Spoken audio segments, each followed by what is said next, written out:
Avez-vous déjà pris le temps de réfléchir à quelque chose qui vous fait tout repenser? Cette sensation lorsque vous mettez la main dans votre poche, sûr que votre téléphone portable est là, et que vous réalisez soudain que vous l'avez oublié chez vous. C'est comme si le sol disparaissait sous vos pieds. C'est exactement ce que j'ai ressenti lorsqu'un ami, pendant le Ramadan, m'a dit quelque chose qui ne m'a jamais quitté l'esprit.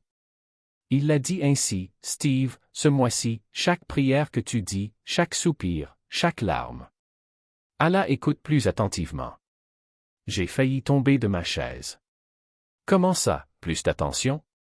Dans ma tête, Dieu nous écoute toujours de la même manière. Mais il a insisté: non, Steve. Le Ramadan est différent. C'est le mois où les portes de la miséricorde sont grandes ouvertes.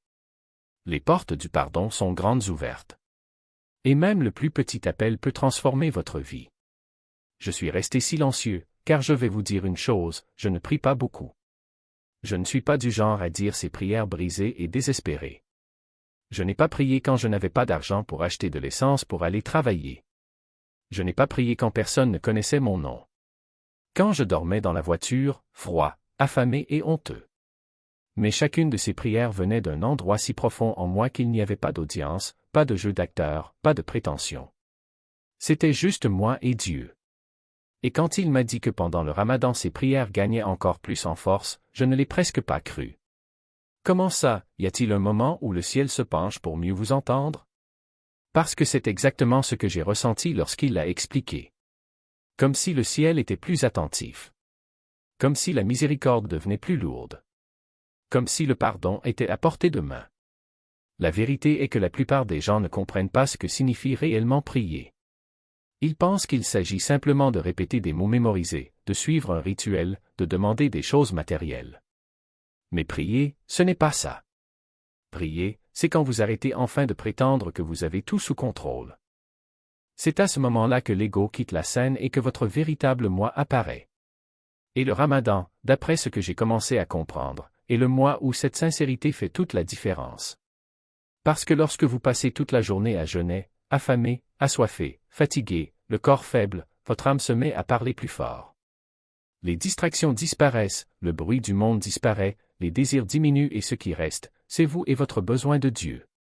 Cela m'a secoué, car nous vivons dans un monde qui nous apprend à ne dépendre que de nous-mêmes, à nous débrouiller seuls, à nous débrouiller seuls. Mais le Ramadan enseigne le contraire. Il enseigne que votre force ne vous appartient pas, que votre souffle ne vous appartient pas, que votre réussite ne vous appartient pas. Tout vient de lui. Et quand on comprend cela, les prières ne sont plus automatiques. Ils deviennent réels. Et je n'arrêtais pas de penser, que se passerait-il si les gens savaient cela? Si vous saviez qu'il y a un mois au cours duquel chaque parole prononcée avec le cœur a plus de poids. Comment la sincérité va-t-elle plus loin? Pourquoi les larmes valent-elles plus? Parce que, soyons honnêtes, tout le monde souffre. Tout le monde cherche quelque chose. Tout le monde porte des fardeaux qu'il ne montre pas. Et l'idée qu'il y a un moment où la miséricorde de Dieu déborde comme une tempête, ça donne de l'espoir. Pas ce faux espoir de phrase de motivation, mais un véritable espoir qui sauve l'âme. Mais savez-vous quand cela m'a vraiment touché? Ce n'était pas pendant la journée, ce n'était pas à un moment où tout le monde était réuni, riant, rompant le jeûne, les assiettes tintant. Il était tard dans la nuit, un de ces moments où le monde est calme et où les pensées hurlent. Je suis entré dans une mosquée pendant le Ramadan et j'ai vu quelque chose que je n'étais pas prêt à voir. Les lumières étaient douces, le tapis immobile et il y avait là des hommes forts, les mains levées, qui chuchotaient. Ce n'était pas un murmure dramatique, non. C'était bas, sincère et certains pleuraient. Pas de honte, pas de cachette. Il suffit de laisser couler les larmes. Et je me suis demandé. Qu'est-ce qui fait qu'un homme pleure comme ça? Parce qu'on nous apprend à ravaler nos larmes, à être fort, à résoudre les problèmes, à ne pas admettre notre faiblesse. Mais là, à ce moment-là, j'ai compris qu'ils n'étaient pas faibles. Ils étaient libres. Parce que devant Dieu, vous n'avez pas besoin de faire semblant. Vous n'avez pas besoin de jouer avec succès, sans peur et sans tout savoir. Vous pouvez simplement être honnête. Et Ramadan donne cette permission. Quand vous passez toute la journée à jeûner, votre corps fatigué, votre estomac vide, votre gorge sèche, votre confort disparaissant, la vérité apparaît. Et c'est alors que commencent les vraies prières. C'est lorsque les gens arrêtent de demander de petites choses et commencent à demander ce qui compte vraiment, le pardon, les conseils, la paix, la force. Je me souviens d'un ami qui m'a dit, « Steve, pendant le Ramadan, tu réalises à quel point tu as besoin de Dieu, pas seulement pour les grandes choses, mais pour chaque respiration. » Et je n'arrêtais pas d'y penser. Parce que la plupart d'entre nous ne prient que lorsque quelque chose ne va pas. Quand on perd quelque chose, quand on a peur, quand on est désespéré. Mais le Ramadan bouleverse cette logique. Les gens prient quand ils ont faim. Ils prient quand ils sont fatigués. Ils prient quand personne ne les force. Et ce type de prière, cette ouverture constante, construit quelque chose en nous. Crée une certitude. Construit l'humilité. Établit une connexion. Et j'ai vu des gens rester après la fin des prières formelles. Personne n'en voit, personne ne regarde. Juste eux là, les mains levées, comme s'ils savaient quelque chose que le reste du monde avait oublié. Et peut-être qu'ils le savaient. Peut-être auraient-ils compris que la vie passe vite, que les opportunités vont et viennent, que les gens vont et viennent, que la santé va et vient. Mais une chose est constante, immuable, Dieu.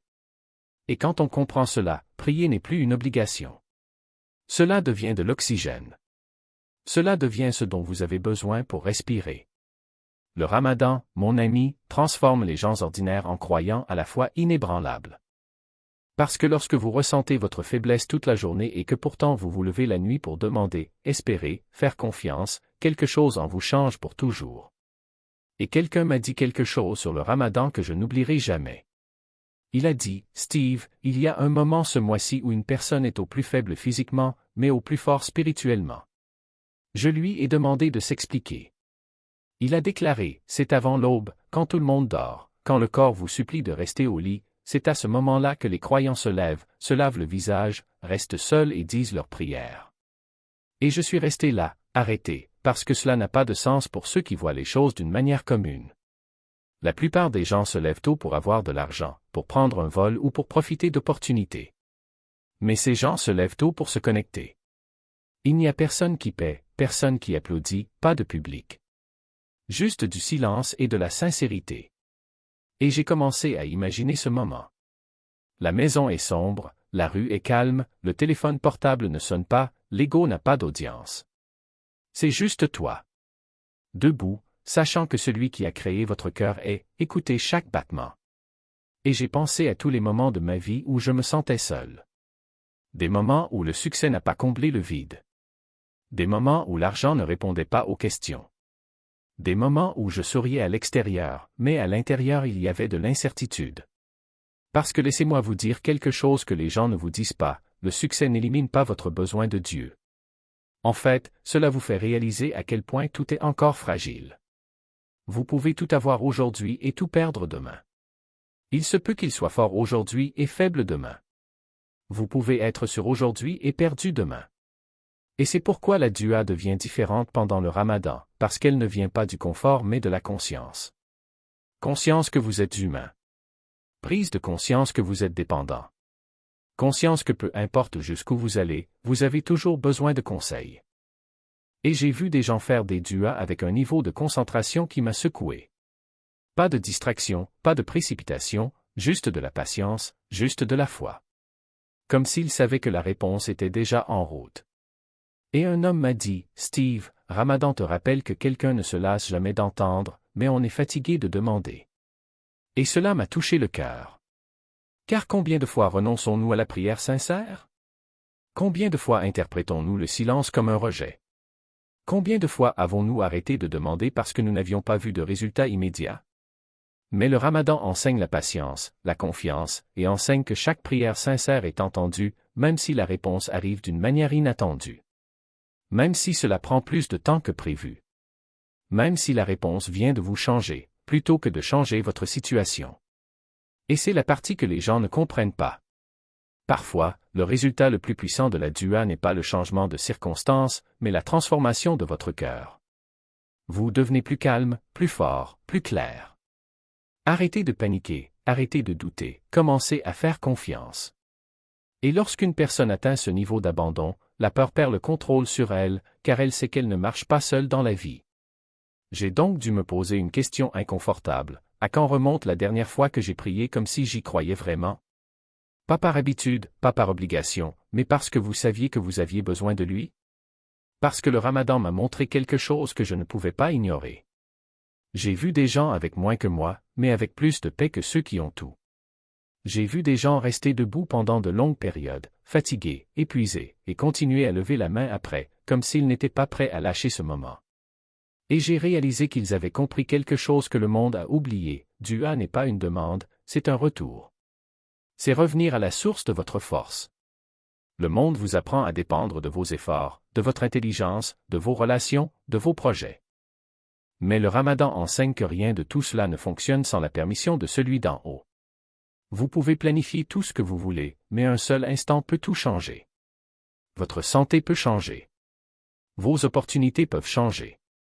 Votre direction peut changer. Et la seule chose qui reste constante est votre connexion avec Dieu. Je me souviens avoir vu un jeune homme assis seul après la prière, longtemps après que tout le monde soit parti. Il ne bougeait pas, il n'était pas pressé. Il restait là, les mains levées, murmurant des mots que personne d'autre ne pouvait entendre. Et j'ai pensé, cet homme croit absolument qu'il est entendu. Et ce genre de certitude est puissant. Parce que lorsque vous croyez vraiment que vous avez été créé pour être entendu, vous traversez la vie d'une manière différente. Vous paniquez moins, vous ressentez moins de peur, vous doutez moins. Non pas parce que la vie devient plus facile, mais parce que vous savez que vous n'êtes pas seul face à quelque chose. Et le Ramadan nourrit cette certitude, jour après jour. Chaque jeûne affaiblit le corps mais renforce l'âme. Chaque prière enseigne la discipline. Chaque instant de faim vous rappelle votre dépendance. Et chaque dua vous rappelle que peu importe jusqu'où vous vous êtes égaré, vous pouvez toujours revenir. C'est ce qui rend ce mois unique. Cela redéfinit les gens, adoucit les cœurs, humilie la fierté, nous rappelle que le succès sans connexion semble vide, mais même la lutte pour établir la connexion prend un sens. Parce que lorsque quelqu'un comprend vraiment le pouvoir de la dua pendant le Ramadan, il cesse de considérer la prière comme un dernier recours. Elle devient la première intervenante. Vous arrêtez d'attendre que tout s'effondre pour chercher Dieu. Vous commencez chaque jour à construire votre vie sur cette connexion.